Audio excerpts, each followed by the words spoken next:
Group Captain Glen Braz, Exercise Director, Royal Australian Air Force. Outstanding.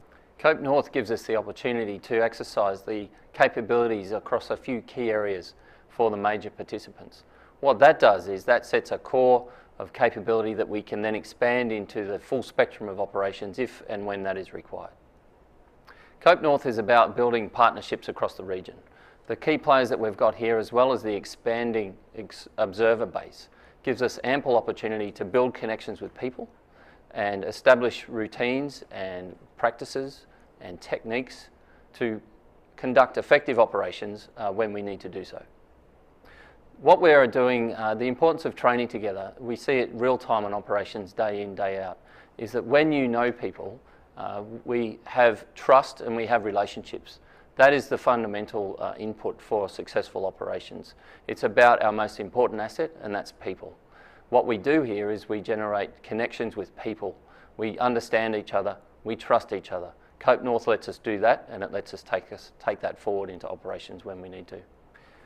What we see in mission success in terms of the relationships of people is that when you know people, you can expand on those small differences that we have between our operating techniques. You can clear those up between the people before and during the execution of a mission, and you make that outcome better every time you do that. So those connections improve understanding and they improve the mission success. We get improved security in the Indo-Asia Pacific region when we have a solid baseline of trusted partners that can share their influence across the region for the greater good. What we have here is an outstanding collection of nations that each bring complementary capabilities, and when we work together with that, we create an impressive team. That team spreads stability, it spreads trust, and it spreads engagement around the region, and that's a good thing for all people in this area. There is no doubt that to fight and win in the future and support people as we need to in response to natural disasters and so on in the region, we have to do that as a team. Despite our immense capabilities individually as nations, there is no doubt that the team is stronger when it works together. The team brings synergies that are unable to be achieved in isolation, and working together is a true strength of what we have in this region. So the HADA portion of Cope North brings a multifaceted team of Australian Air Force personnel into a planning environment here where we can develop a complex scenario that will really test the response capabilities of our three nations. And of course, the observers can continue to see that as it unfolds through the exercise development. What we are aiming to achieve is to integrate key planners, emergency evacuation, aeromedical evacuation capabilities, ground medical evacuation, airfield survey, tactical airlift, disaster relief, firefighting, etc., and search and rescue capabilities, and bring that to this complex scenario, test them, integrate them, and achieve success across the three partner nations that are providing the mass of the force. Well, certainly from the Australian perspective, integration within the region and support to humanitarian assistance and disaster relief is fundamental to us being a key regional partner. This is our home. The Indo-Pacific region is where we live, it's where we trade, it's where we integrate, and it's where we holiday. It is our home. It's important to us that we are here to support our neighbours and our partners in the region at the time that they need us the most. And history tells us that will be, sadly, a frequent event. Australia and our partners here in Cope North will stand and will deliver when it's required, and we'll do that rapidly through air power, and that's what we're practicing here today. Right, so what we have broadly in the HADA scenario in terms of how the various elements contribute to the overall effect. What we're seeing is smaller elements being in a hub and spoke environment. We've got the smaller elements further deployed into the field where it's needed most. They feed back into the larger elements. So the forward elements would be airfield engineers who enable air access in and out of disaster-stricken areas. We have medical teams on the ground there that can triage and evacuate and treat people. We can provide the necessities of life and shelter for those who are able to remain in location. We feed that back into the hub where a larger, more complex medical capability deals with people who have got more serious injuries and complications before we can then use the strategic larger capabilities to get them further afield into tier 1 hospitals and etc. in the region through other partner nations and other capabilities that we have. So the entire team works to enable supplies and resources flowing in, and people who need help being able to be supported in theatre and then taken elsewhere if they need to be. Wonderful answer. Thank you, sir. There are multiple capabilities that contribute to a HADR response. So the humanitarian assistance is a complex mission which requires multiple capability elements to make it succeed.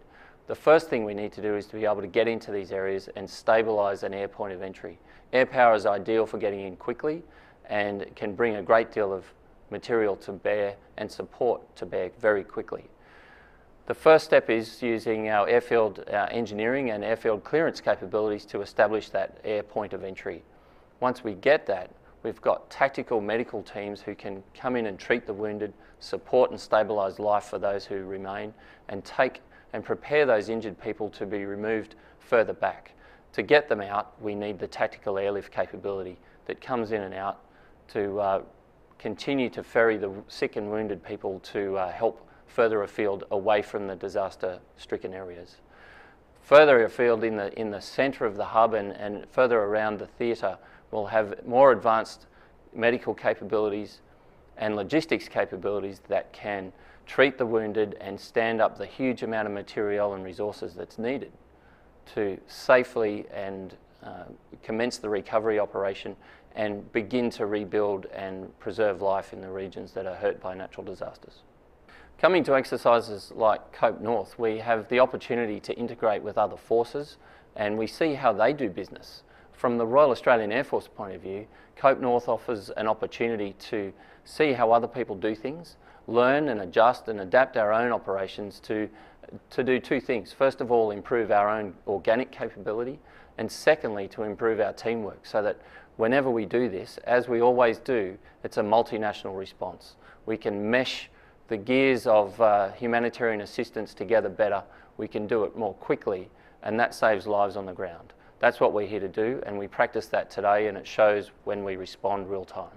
The increasing teamwork that we see happening during COPE North through the expanding observer pool, where we've got more and more nations coming together to see how we do business here. It's a shining light to see that COPE North is a great exemplar operation or training operation to enable detailed lessons to come out that other countries can learn through observation and soon through participation.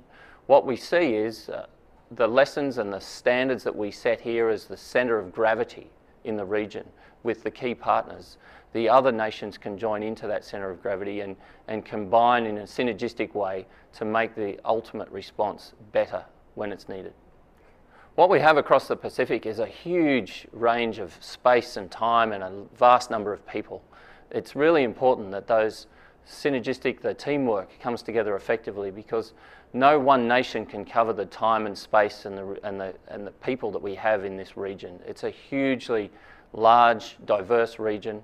We all have something to offer.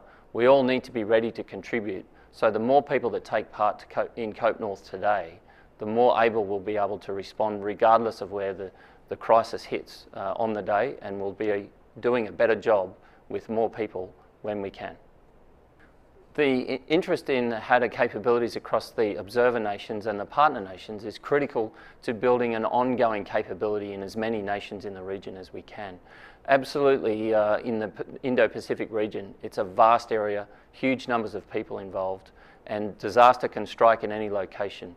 The more partner nations we have ready to contribute and to integrate with the centre of gravity that we build here through COPE North, the better placed we'll be as a region to cope with the disasters when they strike. COPE North offers a large force employment option as part of the Combat Air Force's element of the exercise. The Royal Australian Air Force aims to come here and integrate advanced capabilities into a realistic threat environment with large numbers of adversary and friendly aircraft to really test that integration capability and to be able to work as a large team very effectively in an efficient and effective way so that we can operate with lethality when required to do so. The large force employment element of the exercise is critical to maintaining regional stability and security. We build trust and we build relationships within the partner nations here, but we also set an example of a capable force that's prepared to respond in the interests of all that live in the region. We're about stabilising this area. We're about being a powerful but trusted force that can be relied upon to stabilise any concerns in the region and set the conditions for ongoing unity, for ongoing trade, and for trust in the region that will let us flourish together as one group in the area.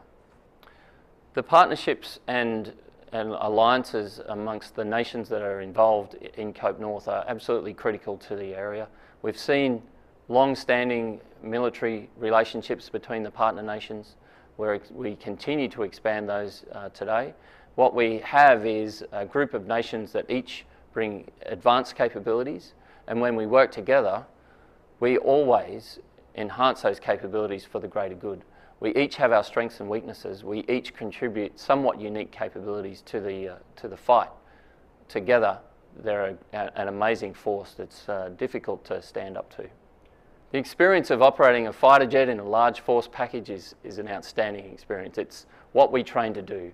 It's the culmination of all our training, which is a building block approach, and this sort of sets the final conditions to expand that and test it real time with multiple jets airborne to work together and achieve the ultimate aim. The experience of being airborne with a range of aircraft of different nationalities but using similar systems and uniting our tactics and techniques. It's a sight to behold. It's one that's immensely enjoyable and extremely satisfying from a command and aviation point of view. The partnerships that we have in the Pacific are critically important to Australia to enhance our regional relationships and ensure that the national security obligations and intent for Australia can be maintained in this region. Without the partners that we have here, we are a small nation in a vast space covering a huge number of people, and we cannot do it alone. Working together is the key to success for any operation in this region, and Australia's interests are well served by the partners that we have. Australia's always needed the ability to project our power. We're a vast nation. The distances are huge, even to operate within our own country. Being able to do that's fundamental to the Royal Australian Air Force mission. Being able to do that in the region with partners takes that to the next level. We certainly rely on the partners that and the friends that we build here at Cope North to be able to take our air power and project it into this region for the good of our national interests and for the stability and safety of all those that live in this large and diverse region. For Australia, integrating our warfighters together with coalition partners is fundamental to our success, no matter what operating theatre we're in today. It's the same in this region as it is elsewhere in the world where we're operating. Each of our nations brings amazing capabilities in our militaries. They're respected, they're capable, we're adaptable. Together, however, we form a team that is more powerful than any individual can muster, and that team sets the basis for stability and security in the region. It's very important to Australia, and we'll continue to work with our partners to that end.